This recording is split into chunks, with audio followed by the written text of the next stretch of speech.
Malaysia mungkin perlu ditantang perang.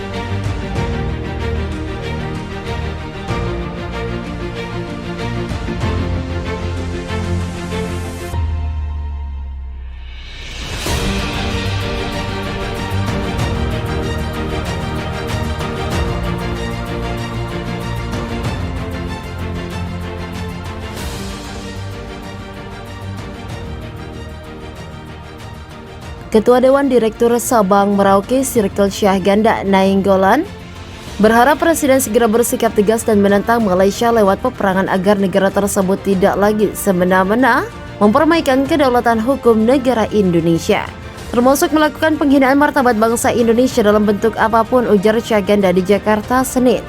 Hal ini disampaikan Syahganda di Jakarta terkait belum adanya sikap jelas pemerintah Indonesia atas penangkapan 3 pegawai negeri sipil Departemen Kelautan dan Perikanan oleh kepolisian di Raja Malaysia dalam wilayah Laut Nasional Indonesia di Tanjung Barakit, Bintan, Kepulauan Riau. Ketiga PNS itu ditangkap saat tengah mengamankan 7 nelayan liar asal Malaysia yang kedapatan mencuri ikan di perairan tersebut. Sebelumnya, polisi Malaysia sempat melekaskan tembakan 2 kali dalam perairan sah milik Indonesia.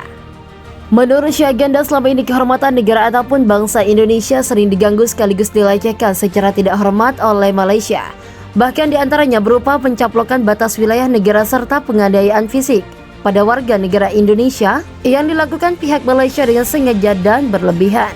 Ia menganggap aneh mengapa presiden dari bangsa yang besar tidak berani menghadapi Malaysia untuk menentang peperangan. Kalau terus-menerus sabar, kita hanya akan menjadi bangsa yang bodoh dengan presiden yang tidak berdaya melawan Malaysia, tambah Syahganda. Padahal, kata Syahganda, Presiden dijamin Undang-Undang Dasar 1945 untuk menyatakan perang dengan negara lain apabila dianggap telah mengganggu kedaulatan negara. Perbatasan antara Indonesia dan Malaysia di Asia Tenggara mencakup perbatasan darat yang memisahkan kedua negara di Pulau Kalimantan, perbatasan maritim di sepanjang Selat Malaka, Laut Tiongkok Selatan dan Laut Sulawesi, Laut Kalimantan, Laut Tiongkok Selatan dan Laut Sulawesi. Demikian dikatakan Koordinator Serikat Aksi Mahasiswa Nusantara, Antoni, saat berunjuk rasa di Kedutaan Besar Malaysia Jumat. Anton mengatakan bahwa Komandan Komando Pelaksana Operasi Pengamanan Perbatasan Republik Indonesia, Brigadir Jenderal TNI Roni marah besar atas perbuatan pekerja perusahaan negeri jiran yang merusak patok batas kedua negara.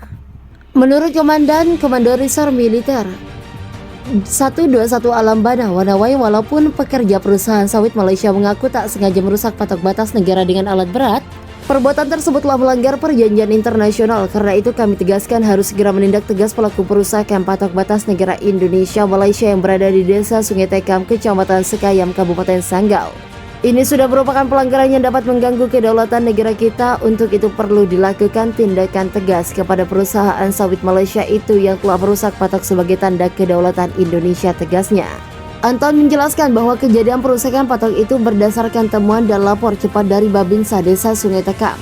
Laporan terkait adanya alat berat perusahaan sawit Malaysia yang membuat Paridan telah merusak patok batas negara nomor J531 di wilayah Kabupaten Sanggau. Perusakan patok batas negara tersebut diduga dilakukan oknum karyawan perusahaan kelapa sawit Malaysia pada Selasa sekitar pukul 11 waktu Indonesia Barat. Kegiatan pembuatan parit di batas negara Indonesia Malaysia mengakibatkan patok batas negara dengan nomor J531 terlindas alat berat yang sedang bekerja menggali parit, terang Anton.